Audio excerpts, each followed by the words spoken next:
Olá, pessoal!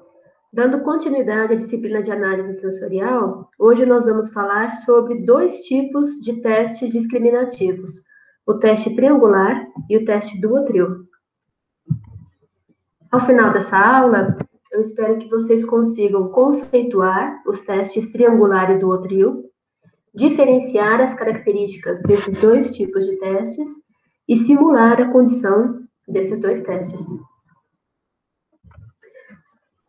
Bom, só retomando então, tanto o teste duotril quanto o teste triangular, eles são testes do método discriminativo ou de diferença, né? Eles são testes, então, que são usados para detectar diferenças sensoriais. Essas diferenças, elas podem vir de alterações químicas, né, ou de alterações físicas, em amostras que sofreram diferentes tratamentos. Então, a base desses testes de diferença é identificar se o provador percebe diferenças sensoriais entre diferentes tratamentos. Esses diferentes tratamentos podem ser produtos de marcas diferentes, né? Então, estou testando duas marcas do mesmo produto. Pode ser, por exemplo, um produto tradicional, né, que eu estou testando frente a um produto diet. Então, eu quero ver se os provadores percebem diferenças, né, na versão diet ou na versão light de um produto. Posso testar produtos com variedades diferentes, né? Então, variedades genéticas diferentes, espécies diferentes, um produto orgânico e um produto convencional. Posso testar diferenças na forma de preparo desses produtos, né? Então, imagina, por exemplo, uma lasanha. Vou testar se os provadores percebem diferença se essa lasanha for aquecida num forno convencional ou num forno micro-ondas. Posso testar diferenças no material de embalagem. Então, imaginem, por exemplo, um leite que tradicionalmente ele é comercializado numa embalagem de polietileno, né, chamado barriga mole, e eu vou passar a ofertar esse leite numa embalagem UHT, né, numa embalagem cartonada, né, após passar por um tratamento UHT. Então, será que o provador ele percebe diferenças pelo fato do produto ser acondicionado, né, ter sido acondicionado em embalagens diferentes? E posso testar também diferenças no produto de uma matriz, comparando com as filiais. Então, posso avaliar, por exemplo, a qualidade de um lanche, né, de uma rede de fast food, né, da matriz, comparando com diferentes filiais. Então, será que existe diferença sensorial nesses produtos? Será que os provadores percebem diferenças sensoriais nesses produtos das filiais em relação à matriz? Então, a gente tem diferentes utilizações desses testes de diferença. E hoje nós vamos falar dois desses testes, né, que são o teste triangular e o teste duotril. Entre os testes mais populares, então, do método discriminativo ou de diferença, a gente tem testes para duas amostras, então o teste triangular, o duotril, que a gente vê hoje, e o teste de comparação pareada, que a gente vai ver na aula seguinte, e para 3 ou mais amostras. Então, teste de ordenação, teste de comparação múltipla ou de diferença do controle, tem mais uma série de testes que fazem parte do método discriminativo. Mas esses estão entre os testes que são bastante robustos, né, e que são os mais populares, são os mais tradicionalmente utilizados.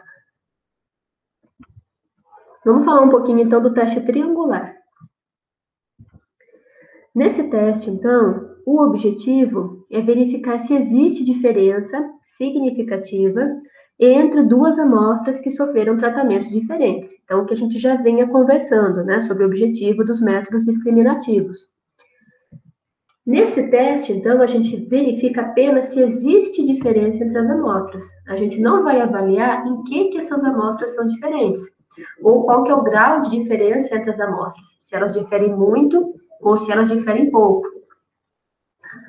E o objetivo é avaliar uma diferença significativa. Então, para isso, eu vou explicar para vocês, então, quais as características desse teste, como é que ele tem que ser conduzido, qual que é a equipe mínima de provadores que a gente utiliza e como que é a estatística que a gente aplica no final, para a gente poder dizer que a diferença do teste realmente foi uma diferença significativa. Tá? Então, qual que é o princípio desse teste?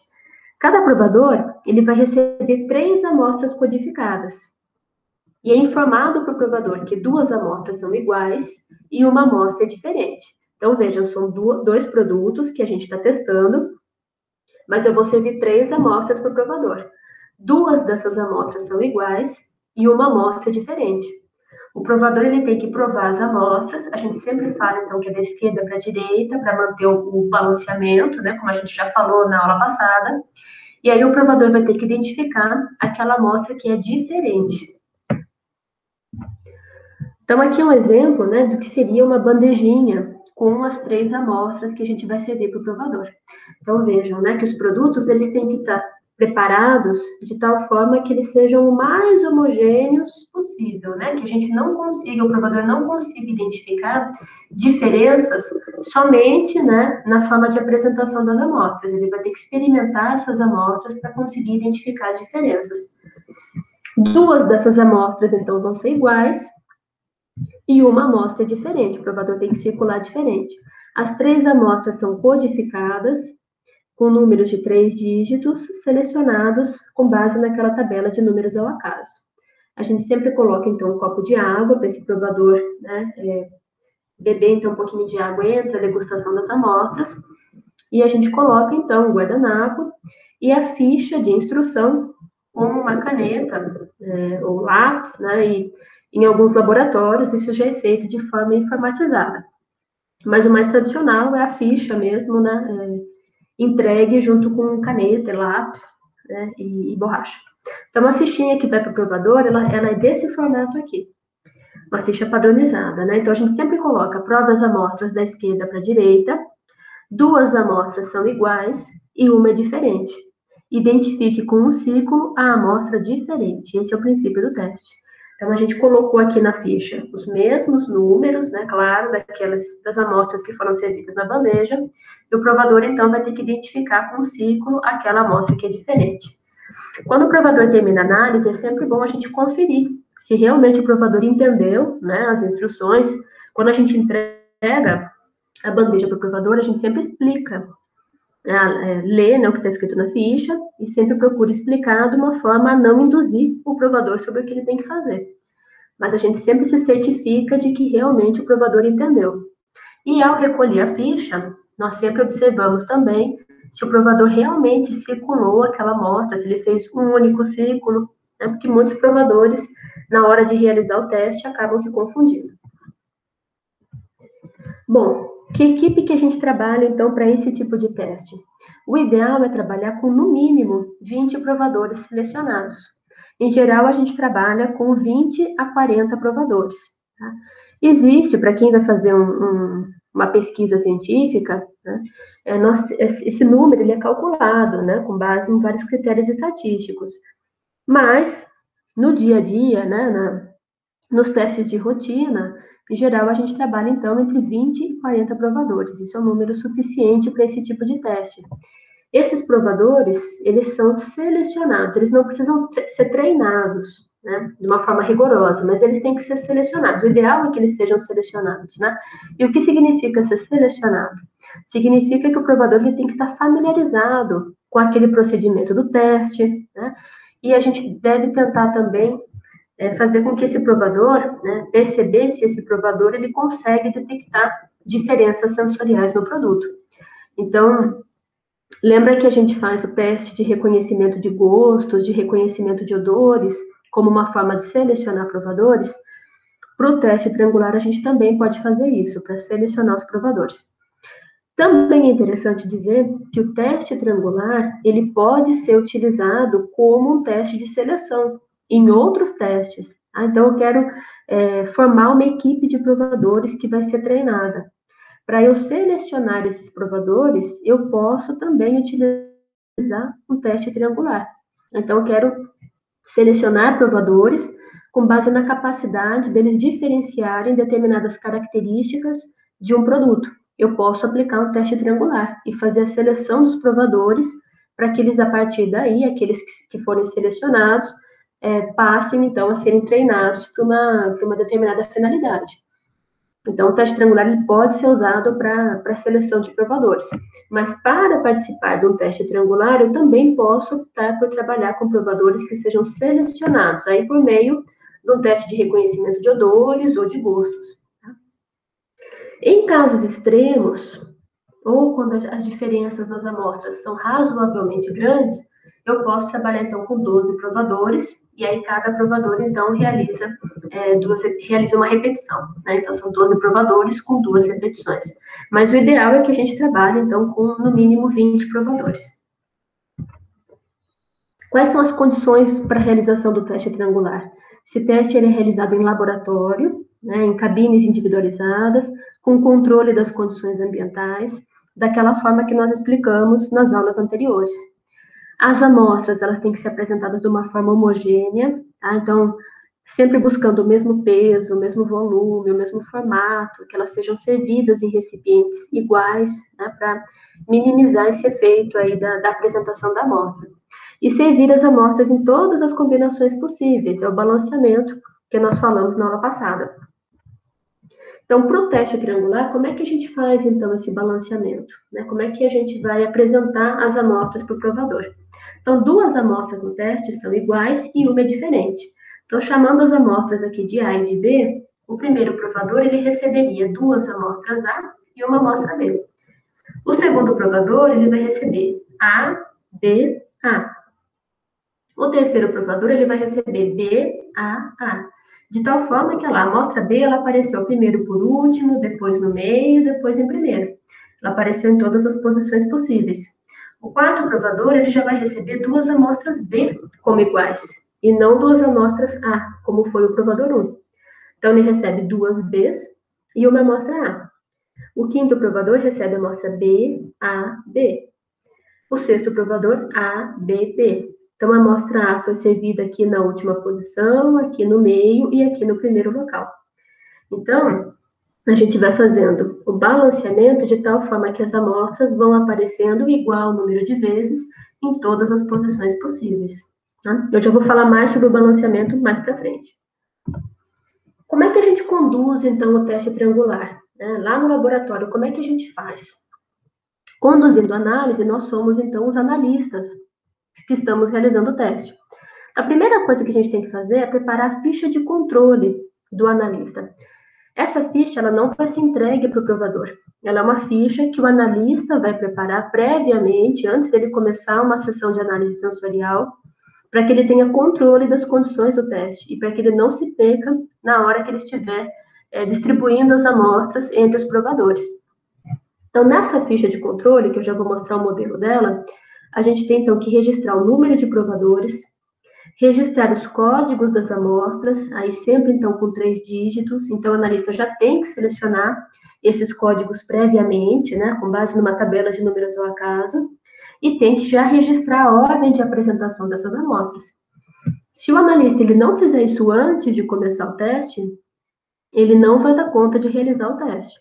A hora que você está num laboratório sensorial, com 5 ou 6 pessoas, né, esperando para receber as amostras, provadores, né, esperando para receber as amostras, e você ainda não tem esses códigos programados, você não tem o balanceamento feito, primeiro você vai deixar o provador esperando por mais tempo, vai gerar mais satisfação, e a chance de você não conseguir se organizar da forma adequada é muito grande.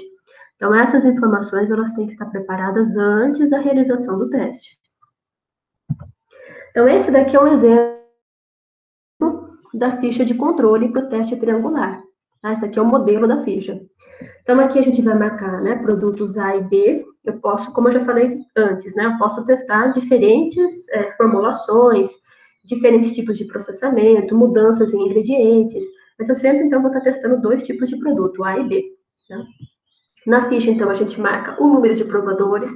Aqui eu coloquei só 8, mas é só a gente aumentar o número de linhas aqui, porque o ideal é trabalhar com no mínimo 20 provadores. Aqui eu já marquei a posição das amostras, tá? Conforme aquele balanceamento que a gente conversou antes, né? Então, o primeiro provador receberia 2 amostras A e uma amostra B. O segundo receberia uma amostra A, uma amostra B e uma amostra A. O terceiro B, A e assim por diante. Tá? Aqui eu deixei um espaço para marcar a resposta do provador, depois que a gente fizer o teste. Aqui, então, vai marcar o número de julgamentos, né? Quantos provadores participaram, quantas respostas corretas e alguma observação que aconteceu no teste. Como é que a gente faz, então, esse balanceamento aqui? Porque a gente não vai servir as amostras como A e B para o provador, né? Seria muito fácil. nós vamos servir com aqueles códigos de 3 números, né, aleatórios. Como é que a gente faz, então? Para a amostra A e para a amostra B, eu preciso definir 2 conjuntinhos de códigos, tá? De 3 números aleatórios. Então, para mostrar, eu selecionei aqui com base numa tabela, isso aqui, claro que é aleatório, né? Então, para mostrar, eu selecionei os códigos 722 e 685. Para a amostra B, do produto B, eu selecionei, então, os códigos 584 e 903. Por que disso? Imagina aqui, por exemplo, o provador 1. Eu tenho 2 amostras que eu vou servir como amostras A e uma amostra que eu vou servir como B. Se eu puser um código só para a amostra A, vamos supor que seja 722. Eu vou servir aqui 722. A segunda amostra para ele, que é igual, eu vou marcar 722 de novo. E a terceira amostra, que é a B584, é claro que o provador já vai saber que a 722, que se repetiu aqui no código, são as amostras iguais, então, né? E que a 584 seria diferente. Então, eu preciso trabalhar com 2 códigos, 2 conjuntinhos de códigos para cada uma das amostras, para eu conseguir fazer esse balanceamento. Então, para o provador 1, como é que vai ficar? Eu vou marcar, então, aqui, ó, a primeira amostra que eu vou servir é a 722, a segunda amostra é a 685, e a terceira amostra é a 584. O analista sabe que a 722 e a 685, elas são exatamente o mesmo produto. Mas o provador não tem como saber, só com base nos códigos aqui, né? Então, assim, eu garanto que o provador não vai saber qual amostra que é, e o analista fica com o controle de quais são as amostras que se repetem. Para o segundo aqui, então, é a ABA. Então, eu vou fazer 722, a B é a 584 e a A é a 685. Tá? Para o terceiro provador, vai ser BAA. Então, eu vou repetir aqui 584, a A que vai ser a 722 e a outra A 685. Então, de tal forma que a 584, que é a B, ela apareceu na última posição, na posição do meio e na primeira posição. Então, eu optei pela 584, poderia ter pego primeiro a 903 e não a 584, tá? Aqui também eu poderia ter usado a 685 aqui, a 722 aqui, tá? O que a gente tem que perceber é que, à medida que a gente vai trabalhando com mais provadores, esses códigos aqui eles não vão se repetir. Então, se eu trabalhei aqui com 722, 685 e 584, quando chegar aqui no provador 7, que novamente é A e B, ao invés de eu fazer 722, 685 e 584 de novo, eu vou inverter a ordem. Então, eu posso fazer aqui 685, 722 e manter a 584. Ou eu posso trabalhar a mesma ordem das As, né, do primeiro aqui, então eu mantenho 722, 685, mas quando eu chegar aqui na B, ao invés de eu trabalhar com o código 584, eu trabalho com o 903, que é o segundo código. Tá? Então, o importante só é que a gente vá balanceando de tal forma que a gente não repita essa sequência e esses números. Tá? Então, a gente só vai repetir depois de completar todo o balanceamento, todas as posições possíveis. Antes disso, a gente sempre vai alternando as amostras. Certo? Bom. E aí, quais são os próximos passos, né, para a gente conduzir esse teste? Então, preparamos a ficha do analista, tá, com o número de provadores, com o balanceamento, definimos os códigos das amostras. Aí nós temos que preparar as fichas dos provadores, de acordo com aquele modelinho que eu já passei previamente para vocês, né, um modelo bem simples, bem direto, né, pedindo para o provador experimentar as amostras da esquerda para a direita, informando que 2 amostras são iguais e que uma é diferente, e que o provador deve identificar com um círculo aquela amostra que ele julgar como diferente. Nós precisamos, então, codificar os recipientes das amostras com os 3 dígitos, tá? Codificar, então, os copinhos, ou os pratos, ou guardanapo, aquilo que a gente for utilizar como recipiente para conter as amostras. Preparar as amostras para os provadores, então, já colocar as amostras nos recipientes e organizar as bandejas para os provadores, tá? Colocando nessas amostras da esquerda para a direita para manter o balanceamento. Além disso, na bandeja a gente fornece um copo com água para cada provador e o guardanapo de papel. Então, dessa forma, a gente organizou o teste na ficha de controle do analista, organizamos as bandejas, tá? Com as amostras, guardanapo, água, da forma como a gente tem que entregar para os provadores. A partir disso, a gente conduz, então, o teste, servindo essas bandejas, né, com as amostras para cada provador. Ao lado, então, de cada bandeja, a gente já coloca a ficha de avaliação, que o provador vai utilizar para fazer o teste, o lápis e a borracha, né, se for um teste feito no papel. Dá um tempo, então, para o avaliador avaliar, fazer o julgamento. Quando ele finalizar, a gente recolhe as fichas individuais, passa esses dados para a ficha de resultados e analisa os dados. Então, voltando à nossa ficha de controle lá do analista, né? Então, a última coluna aqui é a resposta do provador. Então, a gente já fez o teste, está finalizando o teste, já está com a resposta, então, do provador. Como é que a gente vai saber se o provador acertou ou não, né? Nesse primeiro caso, então, aqui do provador, qual que era a amostra diferente aqui? A amostra diferente era 584, que é a amostra B. Então, se o provador indicou 584, ele acertou. Se ele indicou a 685 ou a 722, ele errou, tá? Então, aqui no caso, ele indicou a 584, ele acertou. O segundo provador, ele indicou a 685 como amostra diferente, mas no caso dele, a amostra que era diferente era a B aqui, a 584. Então, ele errou. E assim por diante, a gente vai sempre avaliando. O terceiro provador, ele indicou a 584. Era realmente a amostra B diferente das duas amostras A.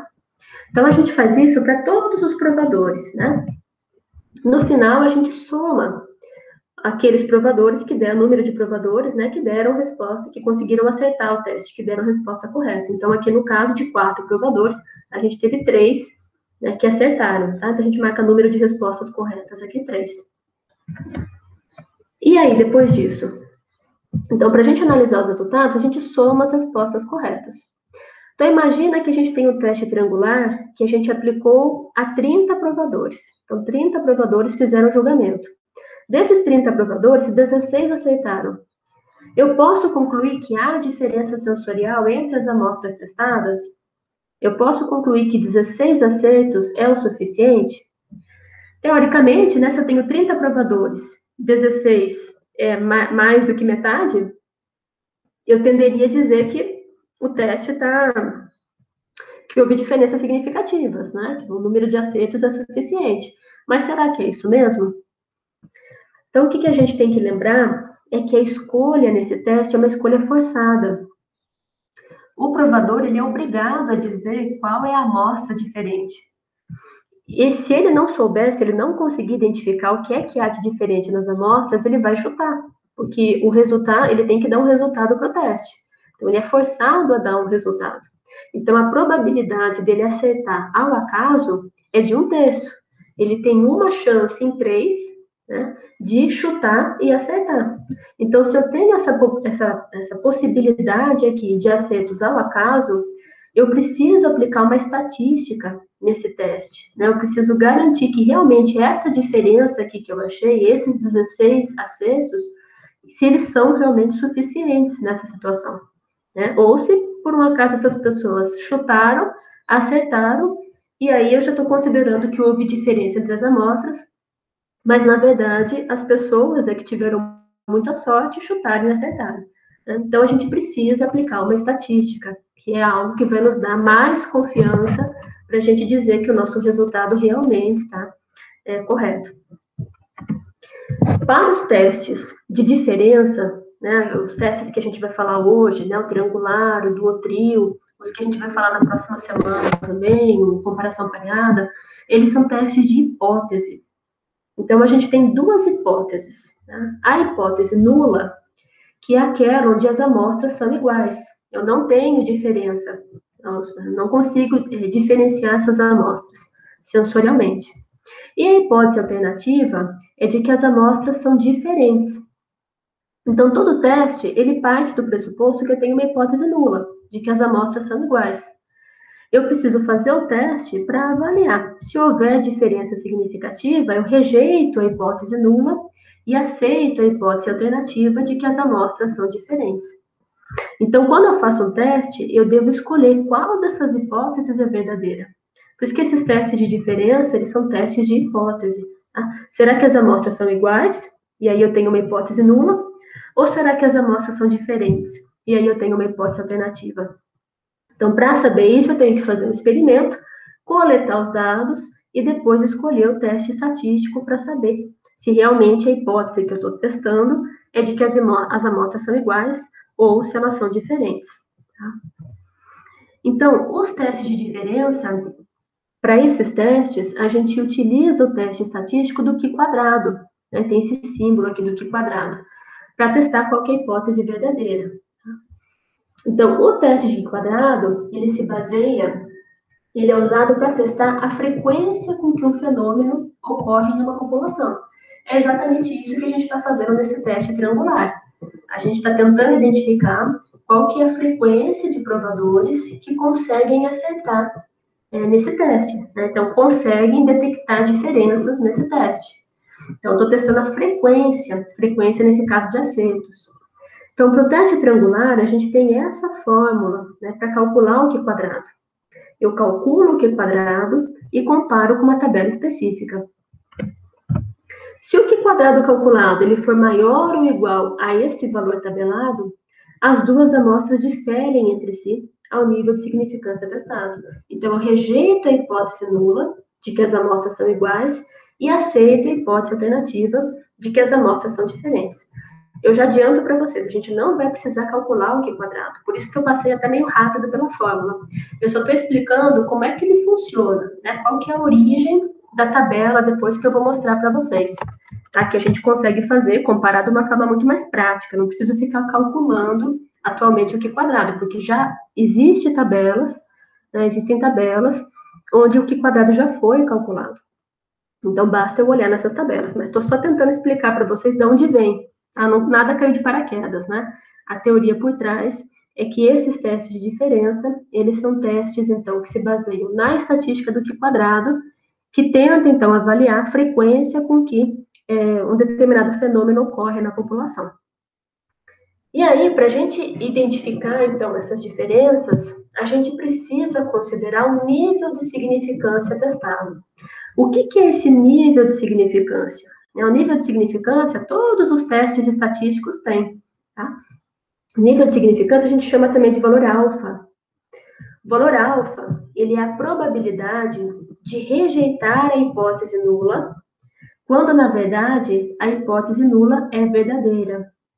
Ou seja, as amostras são, na verdade, iguais e nós afirmamos que elas são diferentes. Tá? Então, rejeito a hipótese nula, que era aquela de que as amostras são iguais, digo que as amostras são diferentes, mas, na verdade, as amostras eram iguais. Então, esse é o erro do tipo alfa que a gente fala, né? Então, por isso a gente estabelece o chamado nível de significância. Então, ela é uma probabilidade. Tá? Por que disso? Todo teste que a gente faz, por mais controlado que ele seja, por mais que eu controle todas as condições do ambiente, por mais que eu controle todas as condições de apresentação da amostra, todo teste estatístico, todo experimento que a gente realiza, na verdade, não é um teste, todo experimento que a gente realiza, ele tem alguma possibilidade de erro. Então, a gente padroniza o máximo possível as condições. Ainda assim, vamos pensar nesse teste triangular. Existe a possibilidade de que eu trabalhe, por exemplo, com 30 provadores, que esses 30 provadores não reconheçam as diferenças, né, não reconheçam qual amostra é diferente, e que todos eles chutem. E por uma sorte, por um acaso, todos eles acertem. É difícil disso acontecer? É difícil, mas pode acontecer. Tá? Pode acontecer dos 30 provadores não saberem qual amostra é diferente, chutarem e, por sorte, os 30 acertaram. Nessa condição, o que é que eu vou fazer? Qual que é a conclusão que eu vou tirar do teste? Eu vou rejeitar a hipótese nula, então eu vou dizer que as amostras não são iguais, que os provadores conseguiram identificar diferenças, mas, na verdade, a hipótese nula era verdadeira. As amostras, os provadores não conseguiram perceber a diferença, eles chutaram e acertaram. Então, é uma chance pequena, mas ela pode acontecer. Então, é por isso que a gente define esse nível de significância alfa. Essa probabilidade de acontecer exatamente isso. Todo mundo chutar, e por um infortúnio aí, ou por muita sorte, né? Eles acertaram. e eu estou concluindo uma coisa que, na verdade, não é. Então, na verdade, tudo isso aqui que está escrito aí no slide foi o que eu já acabei de falar, tá? A gente, então, sempre precisa considerar o nível de significância, e em análise sensorial, e na maior parte dos experimentos que a gente conduz, né, em laboratório, nós trabalhamos com alfa de 5%. Ou seja, o que significa esse alfa de 5%? Eu tenho 95% de certeza que a conclusão que eu estou tirando é verdadeira. E eu tenho 5% de chance de que aquilo que eu estou falando não é verdade, tá? Eu tenho 5% de chance de rejeitar a hipótese nula e ela ser verdadeira. Que é esse caso, por exemplo, que eu falei para vocês, né, de todo mundo não conseguir diferenciar a amostra, chutar e ainda assim acertar. Então, o alfa eu tenho que definir previamente ao realizar um experimento. Eu posso definir um alfa de 10%, de 20%, de 30%. Então, se eu definir um alfa de 30%, quer dizer que eu tenho 70% de certeza que aquilo que eu estou concluindo é verdade. E 30% de chance de que aquilo que eu estou concluindo não é verdade, tá? De acontecer algum erro experimental. Então, 30% de chance de não estar certo é muita coisa. Então, a gente geralmente trabalha com um alfa de 5% ou menos, né? Mas o 5% é um padrão, porque é um valor considerado bastante aceitável, né? Para a gente ter de certeza, né? 95% de certeza de que o experimento foi conduzido da forma correta e a conclusão é verdadeira.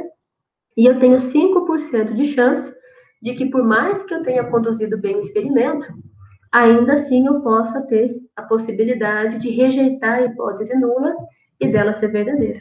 Então, todo teste, todo experimento que a gente conduz, vou aplicar um teste estatístico, eu preciso previamente definir o nível de significância. Por convenção e por ser um limite bastante tolerável, né, nós definimos um alfa como 5%. Isso significa que eu tenho 95% de chance de que o que eu estou concluindo está correto e 5% de chance de rejeitar a hipótese nula e ainda assim ela ser verdadeira. Bom, então voltando lá para os resultados que a gente tem. Lembra lá que na ficha de controle do analista, nós colocamos o número de respostas corretas, né? Quantos provadores conseguiram acertar, identificar qualquer amostra diferente. Então, esse valor, eu vou comparar com o valor tabelado. Eu vou mostrar já para vocês a tabelinha, né, no slide seguinte. Esse valor tabelado, então, ele foi calculado com base no teste de Q quadrado, que eu acabei de falar para vocês, que é a base, o teste de hipótese, que é a base desses testes de diferença. Então, eu comparo o número de respostas do experimento que eu obtive com o número tabelado para o teste triangular. Cada teste sensorial vai ter a sua tabela, né, estatística específica, porque é um teste estatístico específico que está por trás. Tá?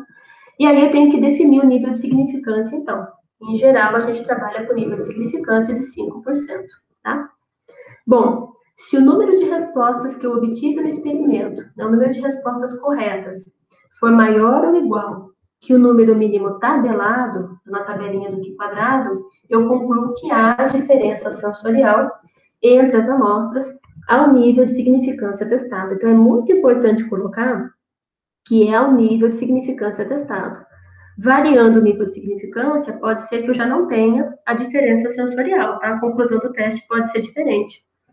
Então, eu tenho o número de respostas corretas do meu experimento, comparo com o número tabelado. Se esse número for maior ou igual que o número tabelado, no determinado número de significância testado, eu concluo que há diferença sensorial. Então, a tabelinha do teste triangular é essa daqui, tá? Que eu estou mostrando para vocês. Essa tabela, existem várias fontes, né, para tabelas de teste triangular. A que eu estou utilizando, então, é da ABNT, essa de 1993, que é essa tabelinha aqui até 31 provadores. Eu vou deixar para vocês na referência uma apostila, né, da rede ETEC Brasil, sobre análise sensorial, e eles utilizam outras referências, né, para a tabela do teste triangular. As diferenças são mínimas, né, mas basta a gente citar, então, qual é a fonte da tabela que a gente está utilizando, tá? Que, no caso, eu estou utilizando a da ABNT. Como é que a gente faz, então, para avaliar essa tabela? Na coluna esquerda, a gente tem o número total de julgamentos, né, quantos provadores, né, que fizeram o teste, e aqui a gente tem, então, os níveis de probabilidade, o valor de alfa. O valor de alfa, ele vai diferir, então, de acordo com o que a gente especificou previamente no teste. Como eu falei, a gente utiliza como padrão o valor de 5%. Então, vamos supor aqui que a gente tivesse, então, os 30 aprovadores, né? Fizemos o teste com 30 aprovadores. Desses 30 aprovadores, então, a gente obteve os 16 acertos. Lembra que eu coloquei lá no slide anterior? Né? Consultando, então, essa tabela, com o alfa de 5%, para 30 provadores, eu preciso, então, do valor 15. O que é esse valor 15 aqui? Ele representa o número mínimo de respostas corretas para que exista diferença significativa entre as amostras. Então, eu tenho que, para 30 provadores, o mínimo de respostas corretas necessárias para estabelecer diferença é 15. Como naquele experimento eu obtive 16 respostas corretas, 16 é maior ou igual que 15. No caso é maior, né? Mas poderia até ser 15 mesmo. Tá? Então, 16 é maior do que 15, eu concluo que há diferença significativa no teste sensorial nível de significância de 5%. Tá? Então, aqui, no exemplo anterior, só reforçando, né? Para as 30 respostas e 5% de nível de significância, eu preciso, então, do mínimo de 15 acertos. No experimento que eu fiz, eu obtive 16 acertos, 16 provadores conseguiram acertar. Então, eu concluo que há diferença significativa entre as amostras ao nível de 5% testado. Então, os provadores conseguiram identificar aquela amostra que era diferente. Tá? Então, naqueles 2 tratamentos que a gente testou, houve diferença. Os provadores conseguiram perceber sensorialmente essa diferença. Isso é 5%. E se eu estivesse trabalhando a 4%? O número mínimo de respostas que eu precisaria é 16. Como eu tive 16 também, 16 é igual ao 16 aqui que eu preciso, a conclusão do teste não muda. Tá? Então, ainda assim, eu concluo que há diferença significativa entre as amostras. E se eu estivesse trabalhando com nível de significância de 1%? Tá? Estou sendo mais rigorosa ainda, estou trabalhando com nível de significância de 1%. Eu precisaria do número mínimo de resposta de 17. Como eu obtive 16 acertos, 16 é menor do que 17, então a conclusão do teste mudaria. Eu concluiria que não há diferença significativa entre as amostras ao nível de 1%. O que significa utilizar 1% aqui como nível de significância? Significa que eu tenho 99% de chance de que o que eu estou concluindo está correto. E tenho 1% de chance de que eu estou rejeitando a hipótese nula de que as amostras são iguais, e, na verdade, as amostras são iguais. Tá? Então, quanto mais eu vou diminuindo o nível de significância, mais rigorosa eu fico na análise. Tá? Mas, de forma geral, a gente trabalha num teste sensorial com nível de significância de 5%. Se considera que é o nível adequado que a gente tem, né? Estamos trabalhando com seres humanos, a gente tem algumas variações na hora de realizar o experimento. E 5% de significância é um valor considerável, né? Um valor razoável para a gente trabalhar. Tá? Então, só se eu quiser ser muito rigorosa que eu posso trabalhar com 1%. Mas, de forma geral, 5% já atende a maior parte dos objetivos dos testes. Tá bom? Bom, vamos falar então agora do teste duotril. Tudo isso que eu falei então foi para o teste triangular. Vamos agora explicar como seria o procedimento para o teste duotril. Já coloquei aqui uma imagem para que vocês percebam que a diferença do duotril é aqui nessa amostra que aparece codificada como padrão. Tá? Então, são 3 amostras do mesmo jeito que são servidas para o provador, só que 2 são codificadas e uma amostra que aparece como padrão. Então, o objetivo do teste duotril, o mesmo objetivo do teste triangular, pode ser utilizado para as mesmas aplicações, só o princípio dele que é diferente, né? O princípio do teste triangular, cada provador ele recebe uma amostra padrão, que nós vamos codificar como P, ou a gente pode escrever mesmo padrão nessa amostra, e 2 amostras vão ser codificadas com números, né, com códigos de 3 dígitos, né, aqueles números com base na tabela de números ao acaso. E é solicitado que o provador identifique a amostra codificada que é igual ao padrão. Então, olha só, no teste triangular, a gente tinha 3 amostras, do mesmo jeito que o duotril, só que no triangular a gente tinha 2 amostras iguais e o provador tinha que identificar a amostra que era diferente. Aqui no teste duotril, eu sirvo 3 amostras para o provador. Uma das amostras eu digo para o provador que é o padrão e vem codificado como padrão. E eu tenho 2 amostras codificadas, sendo que uma delas é igual ao padrão. E é essa amostra igual ao padrão que o provador tem que identificar. Ele tem que conseguir circular no teste. Então, da mesma forma que o teste triangular, ele é um teste que vai identificar se existe diferença entre as amostras, mas ele não vai identificar em que essas amostras são diferentes e nem o grau de diferença, né? Se é muito diferente ou pouco diferente. A gente complementa, né, para saber essas informações. A gente tem outros testes que podem complementar. Mas o teste duotril, então, ele é bastante utilizado nessas situações, para a gente conseguir identificar, então, qual amostra que é diferente. Bom, então, a bandeja, então, que a gente vai servir para o provador, né? A gente tem, então, uma amostra padrão, marcado aqui como padrão, e 2 amostras que estão codificadas, tá? Preparadas de forma mais homogênea possível, para que o provador não consiga diferenciar entre elas sem experimentar previamente. E esse é o modelo de ficha, então, do teste duotril, que a gente entrega, então, para o provador. Você está recebendo uma amostra padrão, P, e 2 amostras codificadas. Primeiramente, prove a amostra padrão P, e então prove as amostras codificadas da esquerda para a direita. Identifique com um círculo a amostra igual ao padrão.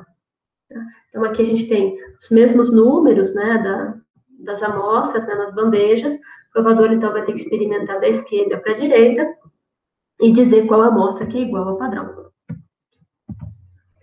Com quantos provadores que a gente trabalha? O ideal é que a gente trabalhe com no mínimo 30 provadores selecionados. Em geral, se trabalha entre 20 e 40. Muito parecido com o teste triangular, né? A gente trabalha com provadores selecionados, eles não precisam ser treinados, mas eles têm que estar familiarizados com o teste. A gente tem que garantir que esses provadores conseguem minimamente detectar diferenças sensoriais do produto, né? E a gente trabalha, então, entre 20 e 40 provadores, num ideal aí de, no mínimo, 30 provadores. Em casos extremos, ou quando as diferenças são razoavelmente grandes, podemos trabalhar com 15 provadores em 2 repetições, mas não é o recomendado, né? O recomendado é a gente trabalhar com, no mínimo, 30 provadores. Diferenças, então, entre os testes, né? O teste duotril, ele é mais simples do ponto de vista do provador do que o teste triangular. Então, no teste duotril, você está dizendo para o provador qual que é o padrão. Então, ele vai procurar características naquelas 2 amostras que estão codificadas que sejam próximas àquela amostra padrão. Ele já tem o padrão, ele já sabe que as outras 2 amostras, uma delas vai ser parecida com aquele padrão. No teste triangular, eu ofereço 3 amostras para o provador. Ele não sabe qual, não existe um padrão. Ele não sabe identificar previamente quais as características que ele tem que procurar nas outras amostras. Então, do ponto de vista do provador, é mais fácil, né, mais simples de detectar no caso do teste duotril.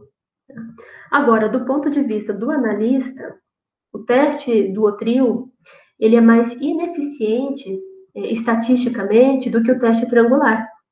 Porque no teste triangular, eu tenho 3 amostras e o provador ele tem 1/3 de chance de chutar e acertar. Né? A probabilidade dele chutar e acertar é de 1/3. No teste duotril, ele tem 50% de chance de chutar e acertar, porque ele só tem 2 amostras, né? Que ele vai comparar as 2 com o padrão. Ele pode chutar sem saber, né? Ele não conseguiu perceber diferenças, ele chutou e ele tem 50% de chance de acertar. Então, estatisticamente, o duotril ele é mais ineficiente. Agora, do ponto de vista do provador, é mais simples, né, dele realizar esse teste do que o teste triangular. Então, a gente tem que ponderar, né, para qual tipo de produto que a gente tem, qual a finalidade do teste, se a gente vai optar pelo teste triangular ou pelo teste duotril. As condições do teste duotril são muito similares às condições do teste triangular. Tá? Eles são testes realizados em laboratório, em cabines individualizadas, com controle das condições ambientais. As amostras têm que ser apresentadas da forma mais homogênea possível. e também cuidando para fazer o balanceamento. Tá? Então, como é que a gente faz o balanceamento no caso do teste do Odril? Nós vamos servir, então, para o provador 1, a amostra padrão vai ser a amostra A. Esse provador, então, ele vai receber, né? Então, ele vai receber uma amostra marcado padrão, e ele vai receber duas amostras, A e B. Só que no caso do provador 1, o padrão vai ser a A. No caso do provador 2, eu mantenho como padrão a amostra A. Só que daí eu inverto a ordem que ele vai receber as amostras. Então, primeiro ele recebe a B e depois a A. Para o provador 3, ao invés de eu trabalhar com o padrão como a A, eu trabalho com o padrão como a B. Tá? Então, o padrão passa a ser a amostra B, e aí ele vai receber, então, a amostra A e a amostra B, e o provador 4 vai receber a amostra B e a amostra A. Então, eu vou balanceando as duas amostras codificadas, né? Só que eu posso optar por deixar o padrão só como A, ou depois o padrão como B. Em geral, quando eu estou trabalhando com uma equipe treinada, eu posso trabalhar com um único padrão. Eu não preciso fazer um padrão A e um padrão B. Mas isso para uma equipe treinada. Uma equipe de provadores que foi só selecionada, eu trabalho, então, alternando também o padrão. Ora ele fica como A, ora ele fica como B. Então, para conduzir o teste do Odril, de novo, né, a gente precisa primeiro preparar a ficha de controle do analista, deixar toda essa parte, né, do experimento já preparada, para depois recrutar os provadores e realizar o teste. Então, na ficha de controle, eu tenho que registrar o número de provadores, registrar o código das amostras, registrar a ordem de apresentação balanceada. A ficha de controle, no caso do teste do Odril, ela tem esse formatinho aqui, né? Inicialmente, então, eu coloco os produtos A e B, vou colocar, então, os provadores, né, o número dos provadores e a posição das amostras, tá? Eu só separei aqui, primeiro, considerando o padrão das amostras como A, então tem aqui o número, né, de provadores que vão receber a amostra padrão como sendo a A, e depois eu separei aqui a posição das amostras, o padrão como sendo a B, e mais um conjuntinho de provadores como amostra de padrão B. Novamente, depois a gente vai fazer o número de julgamentos, que é o número de provadores aqui, e vamos somar o número de respostas corretas. Então, vamos supor que a gente selecionou, então, como códigos a amostra A, o 722, e a amostra B, o 584. Então, o primeiro provador, ele vai receber, então, a amostra padrão vai ser a A, vai ser a 722, e ele vai receber a primeira amostra como a A722 e a segunda amostra como a 584, que é a amostra B. Tá? Esse é o primeiro provador. O segundo provador, ele vai receber, continua então o padrão A, ele vai receber a 584 como sendo a B, e a A aqui vai ser a 722. E o terceiro provador? Se for uma equipe treinada, eu posso continuar aqui embaixo mantendo o padrão A. Se for uma equipe de provadores não treinados, provadores só selecionados, o terceiro provador ele vai cair aqui embaixo na ficha. Ele vai receber a amostra agora como padrão B. Tá?